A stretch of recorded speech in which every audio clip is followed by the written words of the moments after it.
All right, folks, here we go again. This is Mainline Executive Coaching ACT. ACT, bring it up every single time. Act, got to act. ACT. Action is part of what leadership is. It is not only what they do, it's what it is that they have to show and what their strategic plans are and what they've accomplished, but it is who they are. They are people of action.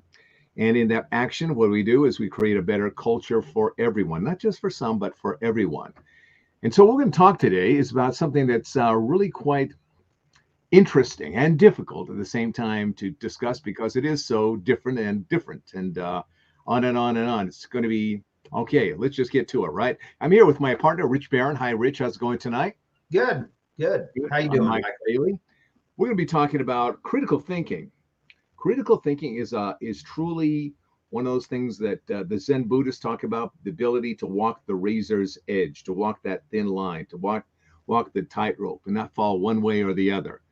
And what is that? What is that exactly? And what is it that we can fall into, either right or left or, side by side in terms of getting ourselves caught up in what is not critical thinking when we think that it actually is? So, Rich, critical thinking, give us our original critical thinking thoughts about critical thinking. The original critical thinking thoughts about critical thinking. I think what we're going to talk about tonight is using critical thinking to really dive into all the advice that you get on leadership development. Is that right? Yeah, keep rolling. Okay. So here's what we're talking about. There is absolutely no shortage of articles, books, blogs out there on everything about leadership development, organizational development, and how do you determine the good information, the information that's really going to take you down the right path versus someone just trying to become an author or someone just trying to get something published out there or trying to fill space on the paper. And recently we came across one, Maikel, and this is in a very well-known publication. And I'm not going to mention the name of the publication. Oh, I would, but I'm not going to ask you to. No, I'm kidding. Yeah, well, okay. That's okay. It's okay. Yeah. I don't want to go down that road just right now because it was, I'll tell you what, it was a letdown. Yeah. Because the talk was about transforming your organization, really how to transform your organization. And it started off really well, but as it got into this further and further, it really talked about in order to transform your organization, you need to put more and more levels or positions at the C-level. You need to really create all these different C-level positions. And underneath them, different organizations within your organization, if you will. And then it went on to say, as you're doing this, to ignore the noise from the bottom. Ignore the noise that you're getting from the bottom. Now, what would the bottom be? And what are you referring to as the bottom? Well, is the bottom the newest hire in your organization? Is the bottom entry-level employees? So what is the bottom and why you have to become so top-heavy in a world that is absolutely needing the ability for organizations to pivot, to be able to change, to be light, to be able to move quickly. So instead, there was a really, the more you read into this, the more you thought, now, wait a minute, this is completely counter from what they had said, published in previous publications. The same publication, different articles talked completely 180 from what this one said. They were blowing enough smoke up anybody's dress to set a whole truckload of dresses on fire. I'm telling you, that's how bad this was. It was just like all smoke. And it was so filled with nonsensical delusion and just absurdities, that to read it was to realize that this was just a complete farce. It was complete misdirection, because everything that they were saying, first they start out with this idealistic, this is our idealistic vision of what the future needs to be in terms of your leadership. It was very idealistic. It was off the charts. It was delusional, is what it really was. And then as you get into it, they really deliver this karate chop, you might say, to the throat to all the leaders out there. And of course, you can never be all that. This is what it has to be, but you can't ever become that.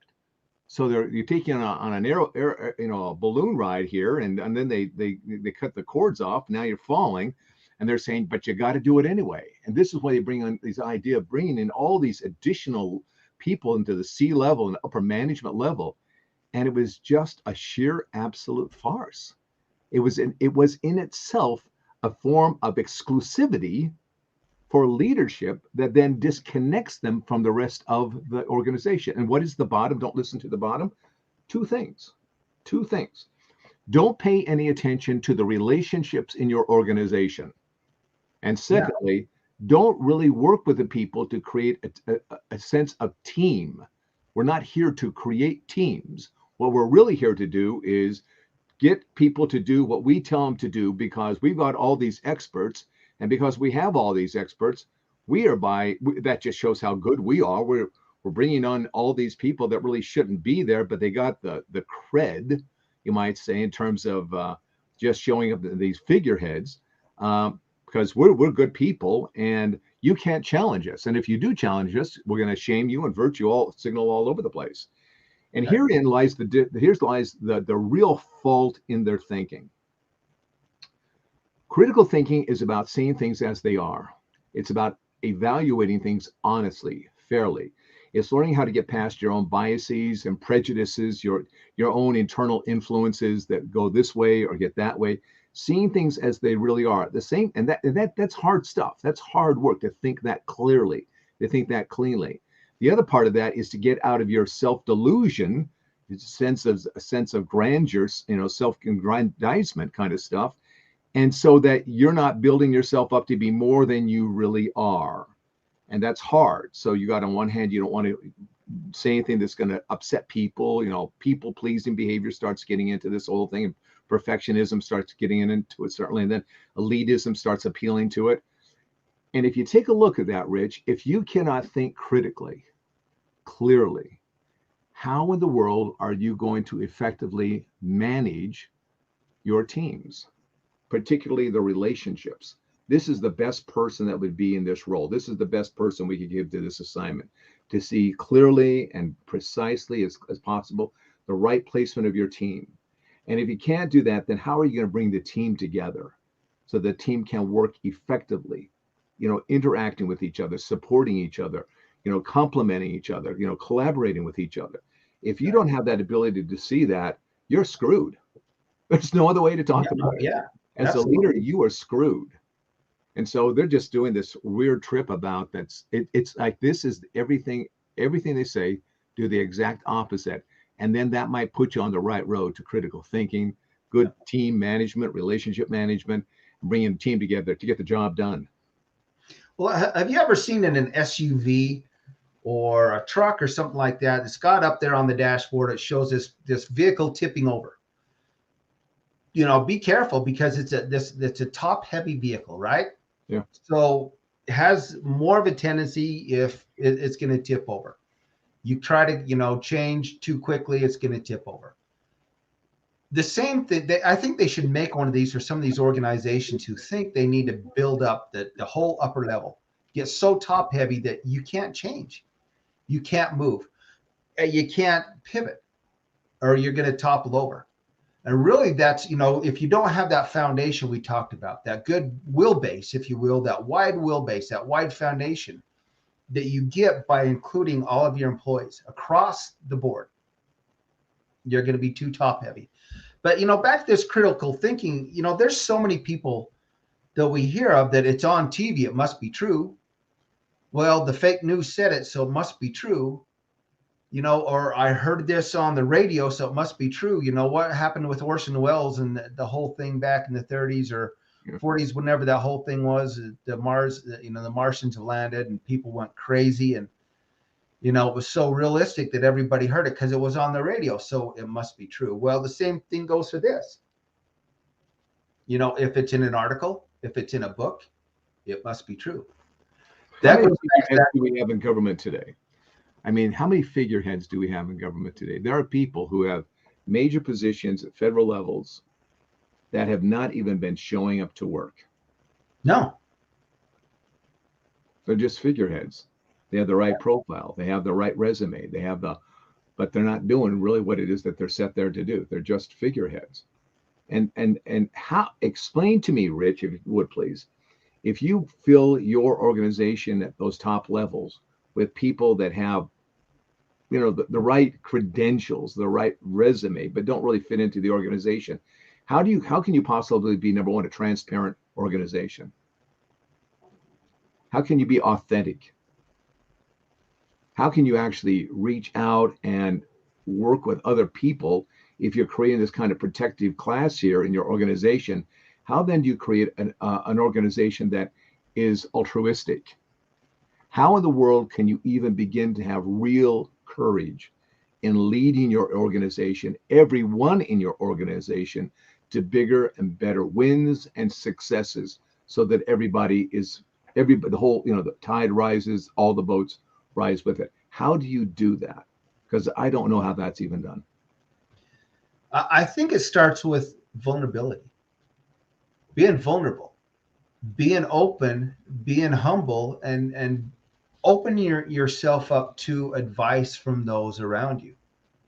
If you're simply going along and I'm the leader, I got the title, and I'm not taking the advice from all these people that I've brought around me, those beneath you. Yes, anybody. You can't take the advice from those around you and actually see, they're right.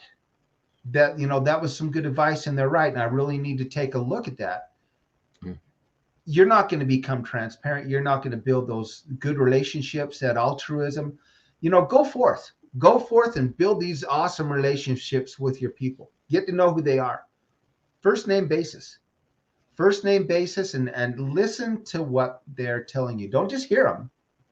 Listen to what they're saying. Include them in these conversations and then act on that if it's the right thing to do. And that only makes sense if you're involved in critical thinking. You want to gather as much information as you possibly can.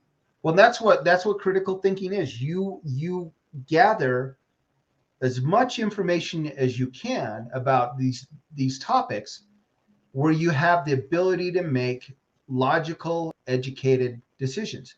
Now, that doesn't mean getting bogged down by too much data or getting lost in the mix where you're continually saying, well, this didn't really sound like something I believe in, so I'm going to come over here and I'm going to look at this. You have to take all the things. You talked earlier about this, Maikel, about being the arbitrator that really has the ability to look at both sides and make a solid decision based on the information you have, not just a self-assumption. And that's where do you go as you really develop critical thinking and teams? How does that really, really work? I think there's a couple of things. You've got to be able to say, here's the information that I have. This is the direction I want to go. Let's create some plans. Let's create checklists. This is how we want to run that, to see how it works. Then actually run the drills, actually do the checklists and see how they work. Get everybody's feedback on, is this working? Is this the right order? If we left something out, do we need to put something in? It's that process of really taking a look at how that pathway to get something produced, something, a new service now put forth, now actually then fulfilling on that service. Is that the correct checklist to do? And in that process, getting everybody who's involved in the discussion, there is also then the opportunity to say, what does my intuition tell me also? There may be something that's beyond just the thinking about it, just the observing of it, and bringing in that other level of creativity, that other level of insight, and introducing that as well, and seeing how that works with the team, see how that works with the checklist. Now, see, now we've got both sides going. We got the rational mind thinking in a sequential manner after evaluation, but we also have the emotional mind going on, seeing how is this working intuitively? How is it working for the team themselves, the team members? Are they getting closer together? Are they working tighter? Are they solving problems on the run? Are you giving them that power to make decisions as they roll this thing out, or as they deliver this? Are you giving them that room? So it's not too tight, but it gives them some room to deal with the individual situations. And that's hard stuff that you just can't show up and, to your parking place and say, well, this is what it's going to be. It's completely the opposite of that. It's leaders that are willing to get in there and get their hands dirty, ask the difficult questions, ask the uncomfortable questions, not only about the team and the processes, but even, as you're saying, about themselves. Absolutely. Absolutely. Part of this too is if you're working together, I mean, there's power in numbers, right? There's the teamwork that you're talking about is these teams that develop a synergy, that have worked together for a while, that have formed, this solid bond, and understand that it's about consensus. We're going to look at this as a whole. We're going to come to consensus on this information, and we're gonna work forward and implement that. And having a group of people that are critical thinkers, that have the ability to look at the whole big picture. I think that's important as well. I like that, a group of critical thinkers. Yes. That's really excellent. How often have there been those people we've worked with, either working for them or working in an organization, where they just kind of want to tend to isolate themselves? And it's a sad thing to do that, because what they actually end up doing is I've seen it happen, and you probably have too. I've seen it happen a number of times. They isolate themselves so much. They actually, in that process of isolation, that is the guarantee that they will, self-destruct, is what happens over time. Right. All right. What can we tell people to do? How can we help them? Here's what you've got to do to develop and keep sharpening that saw. And I think it is one of the probably critical skills that you've got to every day. Keep sharpening the saw of your ability to think critically. What would you suggest? I would take, business is changing. Worldwide, business is changing.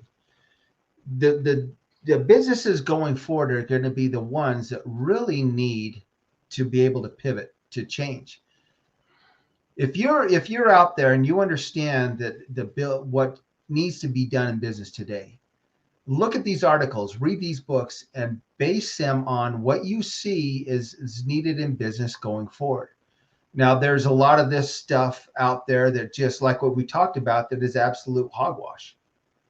So it'll send you down the wrong path. And if you read enough of this, if you study enough, you're going to get to learn, what's right, what's wrong, what's good, what's not so good. The other part of this is to get a coach. Someone that's versed in this, someone that works in this every day, someone that's immersed in this, that can help you understand the direction you really need to go. Do you think when somebody looks at, and on their own, maybe even develop their own assessment, they attempt to do an assessment on their culture, do you think that that's going to be a difficult thing for them to really look at and measure accurately, critically, so that they really have the data, so that they can then make different decisions, better decisions? Can they do that by themselves? I think one of the biggest mistakes organizations make is to do an in-house or do their own cultural assessment. The reason for this is because you can get these in a box. You can just buy the assessment or whatever, or develop your own assessment, or look at examples, what other people have done, and develop your own assessment. But here's the thing. If your entire executive team is not prepared beforehand for what could potentially be the results of this assessment, and you send that out there to your employees, your company, and now you've given them a voice, tell us what you think. Now it comes back and you see this, and it's not what you wanted to hear. So you bury it. It's easy to do. You bury it and you don't act on it because there's no reason for you to act on it because it wasn't information you wanted to hear. Well, But what if it was? Maybe you are the CEO and you said, yeah, this is exactly what we need to hear.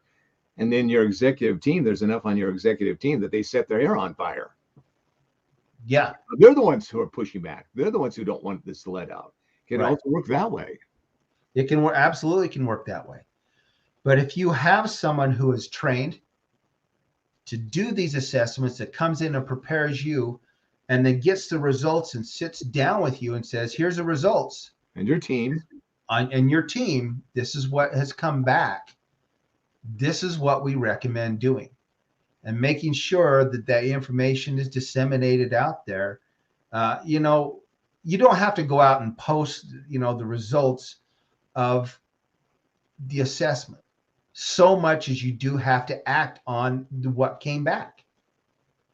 Everybody out there knows what came back. They knows what came back to you because they wrote it to you. They gave you the information.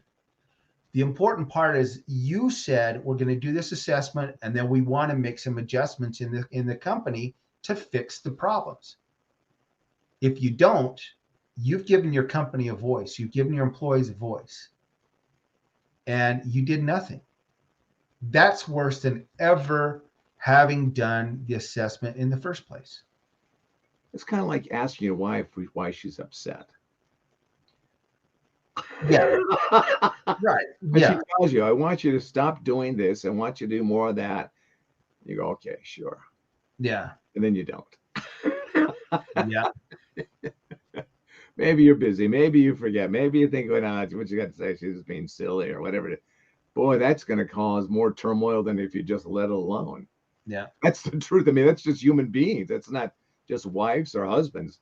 That's just human beings. You said you wanted my input. I gave it to you, and now you're not so good. Yeah. So be smart. Be smart about it. Be smart. Be smart about that, and have somebody who can help you with these assessments, has the ability to help you through this. Don't do it on your own. Yeah. Really don't do it on your own because you need to not be an active part in that. Honestly, you need to be someone that's going to get the information given to you and understand that you need to act on it. Yeah, and sometimes it's an interesting thing, understanding how organizations work and how people work. We can say, oh, this is the thing over here, and where the person who's really been through this goes, yeah, that's what that is. That's a symptom. But here's the real problem. The real problem is over here. Yeah. That's what we want to address, because if we fix this symptom's going to away. But if you focus on the symptom, it's one of those Covey things. If you always the quoting Thoreau, for every 10 people or 100 people that are whacking away at the branches and the leaves, there's only one person who's really getting to the root of the problem. You need somebody who's got those kind of experiences and those kind of eyes that can, like, let's go, here's the root problem right here. So if they want to have that conversation with us, if they have that willingness to say, let me find out what's really going on here, doggone it, because I'm not doing it, and the same problems keep persisting, it's time to put them to an end. Let's get it figured out. How do they get a hold of us? Well, how do they get a hold of us? It's pretty simple. Executive Leaders Act ILEC.com. It's a pretty simple thing to remember. If you're an executive leader, you need to act and come to ILEC, and we're going to help you. The thing is we've got the skills, we've got the talents, we've got the tools, we've got those things that can help you. And we would love to sit down and have a conversation and help you, down that right path. I got to do a shout out too, Maikel. We have listeners in Iceland. Iceland. I didn't know that. Iceland, yeah. So I wanted to give a shout out to those folks in Iceland, and also to our good friend Tim Roper, who was sworn in on Clearfield City Council again recently, and a good friend, and just congratulations to him as well. Congratulations, Tim. Well done. All righty. Anything else you want to add? No, let's remember a great man, Martin Luther King Jr. He was a great man. He changed the lives of millions and millions of people. And just in terms of that critical thinking, let's be honest and true for what that man stood forth and said. Difficult days, very difficult times. He had a man of great bravery and a great courage that he was willing to take that stand and work things through and help a lot of people, not just not the African American people, but in all honesty, he helped everybody in this country and throughout the world just by saying the truth. You know, Yes. putting forth true principles, correct principles of how we should treat each other, how we should respect and honor each other. Yeah. Let's remember him. He was a great man in many, many ways. All righty. Excellent. Thank you, everybody.